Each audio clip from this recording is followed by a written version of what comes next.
Does take us to our talk of the tape. One of the most significant moments in the history of Apple, called exactly that by star analyst Dan Ives. He will join us in just a moment to assess what happened here today and whether it lived up to those great expectations surrounding this event. For now, let's bring in CNBC tech correspondent Steve Kovac. He's here with me at Apple Park, along with Big Technologies' Alex Kantrowitz, also here, as you can see. Malcolm Ethridge, he owns Apple shares and, like Alex, is a CNBC contributor. And Ayako Yoshioka is with the Wealth Enhancement Group. Malcolm, as you and Aya know, over the last 3 months, they're modestly positive on the year. So they had already moved up in anticipation of what might happen here today. As a shareholder, what's your takeaway? Yeah, so far this does definitely look like the buy the rumor, sell the news kind of momentum, right? For the last month, I think the shares have gained about 5%, right? That was basically all the breadcrumbs that Apple had been teasing out everywhere on the internet, telling people what's to come, folks buying into that and buying those rumors. And today, maybe we see folks selling the news. I think similar to what you guys started out talking about, this is great for Apple to basically say to the world, we are here now. We have answered the call. You guys have been asking us for a year. What are you going to do too?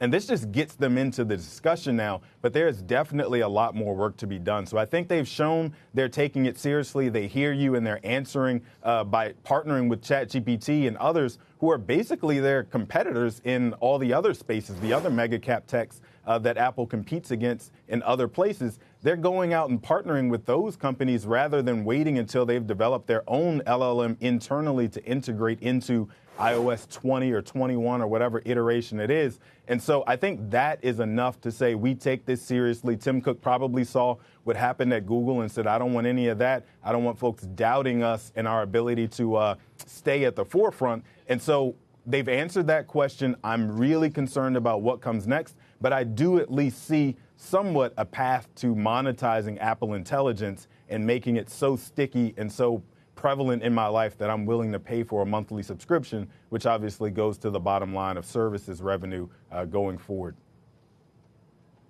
Aya, what's your takeaway? Similarly, I think investors aren't necessarily wowed by these announcements today from WWDC. I think a lot of it was expected.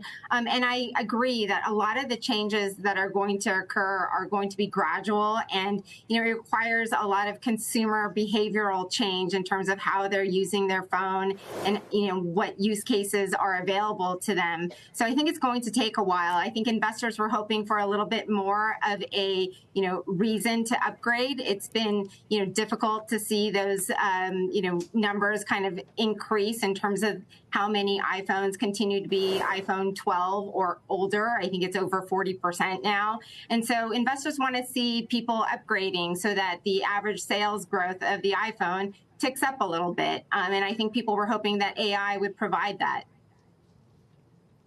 It's going to give, to some degree, an ease of use for some who can utilize these new features and an enhancement of the user experience as well. That's really what they're betting on, that the new features that they've rolled out will enhance the experience so much that you'll want to upgrade to one of the new phones, a 15 Pro or higher. Exactly. That is exactly the thing they're doing here. I will also say, we're talking about catch-up, we're talking about underwhelming. The stock price is reflecting that as well, you could argue.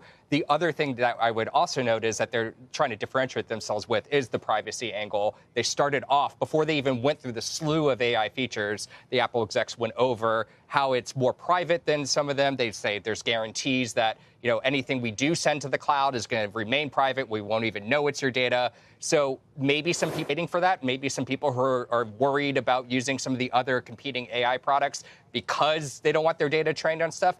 I don't know if that's true or necessarily a significant amount of people, but that does seem to be one of the key selling points, saying, hey, this is how we're different. And, again, to use Tim Cook's own words, breaking new ground in artificial intelligence. We have not seen that from the competition. So if you are worried about using that data or your data being used to train AI, here you go. Here's your option. Look, that was one of the first things that you said to me when we sat down. The privacy angle sort of is the differentiator in and of itself in a world where we're hearing all sorts of issues around lack thereof. Here they have a way to enhance that. Or even just what we've seen, legal action we've seen, the Scarlett Johansson situation with the OpenAI. We've seen the New York Times sue OpenAI and Microsoft. It seems like Apple is taking a much different approach from those issues, from those copyright issues, from those privacy issues, and really highlighting that as a key feature, why you should be using this instead of a competitor. I thought it was interesting, too, Alex, the pricing model, if you will, which is no price, that it's free. If you have an open ChatGPT account, you can integrate it here. If you don't, as long as you have an Apple account, you're good. You can upgrade to the new operating system come the fall. You'll get all of these features as well at no additional cost. If you have the newest phone. If you have the newest phone. Yeah, and that's it. Well, that means, yeah, of course. Well, you've already upgraded to the phone. The whole thing, entire phone. And by the way, that's what I liked about today, is that it's not just a side feature, right? It is the operating system. They want you to operate the iPhone with your voice. There was a moment in the presentation, kind of one of the funnier moments, but also one that I really enjoyed, where it's like, text my wife it's play the podcast my wife sent me last week. This is like a real world interaction that a lot of people have. You spend hours like, where's that podcast? Or you never listened to it before. And so by making this free, what they're saying is this device is going to be an AI device in its core, right? And so if you're going to buy the new device, you're going to get that. They baked it deeply into the operating system, and I view that as a big positive. You know, Malcolm, we're also sitting here on a day where we could get a new closing high on the NASDAQ, powered really by what NVIDIA's done lately. But Apple, too. I said at the outset in the first question to you that Apple shares have gotten off the mat. They've woken up after a long sideways move. How do you feel about this going forward here in terms of the tech trade overall and these two stocks that have primarily powered it? Yeah, I am concerned that we're going to see some give back not only today, but going forward with Apple shares now that we've actually gotten the news, right? You've heard basically all of us are not super thrilled and you know, out beating the drum saying this is the moment for Apple. And I'm concerned that they're going to continue to fall behind. I think there will be some give back in what they've actually seen as the run up into this event. And I think that beyond the next 2 quarters, right, we will see some upgrading in the next iPhone cycle, and we'll see some upgrading throughout the rest of this year into the holiday season. But beyond that, I'm concerned about what Apple can actually do to just excite shareholders and make sure that this name remains a must hold in all of our portfolios, right? Today, it's still a must hold. It's powering the mega caps along with NVIDIA, like you said. But once upon a time, Disney was a must hold. AT&T was a must hold. Cisco even was the biggest, baddest must hold in any portfolio.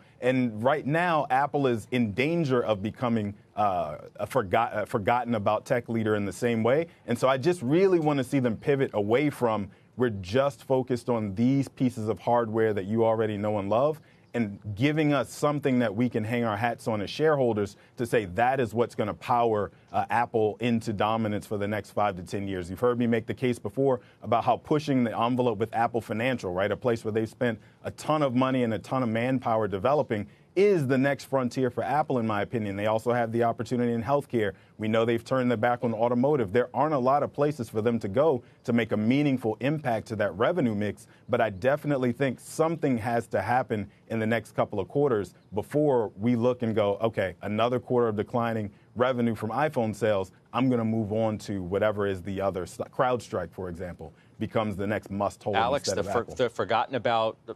I'm sorry, Malcolm. Alex, the forgotten about tech leader, as Malcolm just, that's what this company's been reduced to. They would certainly argue otherwise and suggest that what happened not too far from here within this complex today certainly flies in the face of that kind of commentary. Yeah, absolutely. Look, I hear what Malcolm is saying, right? Apple's turned in 5 of the last 6 quarters negative revenue, right? That matters. They have slowdowns in China that they're still trying to overcome. And this is a potential computing shift that they're going to have to navigate. So when you look at the Amazons or the Microsofts or even the Google, they have the AI that they can sell to others through their cloud platforms. When you look at NVIDIA, they have the chips and the software to train these models that they can sell to others. Apple is making I would say, the biggest bet that AI is going to be relevant to consumers. It's unproven at this point. If it nails it, it's going to solidify its lead in the smartphone market, and maybe we won't be talking about 5 or 6 quarters of revenue decline. Of course, there was a lot of COVID upgrades that were happening, so it has tough comps. But this is, I mean, I think that Apple putting all the stakes on this moment makes a lot of sense. If they can nail it, the upside is I wouldn't say unlimited, but like it's way up there. And if they can't nail it, then the concerns that Malcolm is talking about, they materialize. And you know the history, Steve, better than anybody.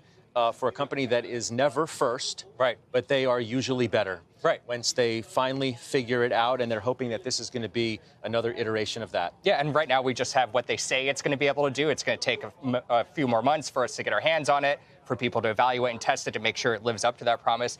If you're in Malcolm's camp, though, I just want to talk about what's on the calendar for the rest of the year for Apple. This was the catalyst moment folks were looking for, hoping to be just blown away by some artificial intelligence announcement. It appears that they're not. So what's coming up next? Well, we got the new iPhone. Perhaps that has some extra artificial intelligence features that weren't shown off here. Maybe they're going to say, hey, we got some really exclusive, amazing stuff that's only going to be available in this new model, the 16. And then beyond that, there's not much else going on. I mean, the Vision Pro is opening up to some more countries. We know that's not a big seller, and it's probably not going to be a big seller in those markets that it's coming to this summer. So there's not much left on the calendar this year if you're trying to hang your hat on, okay, it's coming. The next big innovation thing is coming. This was it. This was today. And we'll see what the effects are. Aya, I'll give you the last word. Thanks, Scott. You know, in terms of Apple, we still have the $110 billion share repurchase that is going on with Apple. And I think that could keep the stock sort of, you know, at least neutral for the rest of the year. And we do have that September iPhone event that I think will be a catalyst for the name. It's tough to fight against Apple, but, you know, growth has been slowing and the valuation is a little high. So having a little bit of retrenchment might not be a bad idea. All right, we will leave it there. We'll see shares down about 1.5%, just shy of $194. It's been fun. Thanks so much, Steve Kovac, Alex Kantrowitz as well. I am Malcolm. We'll see you again soon.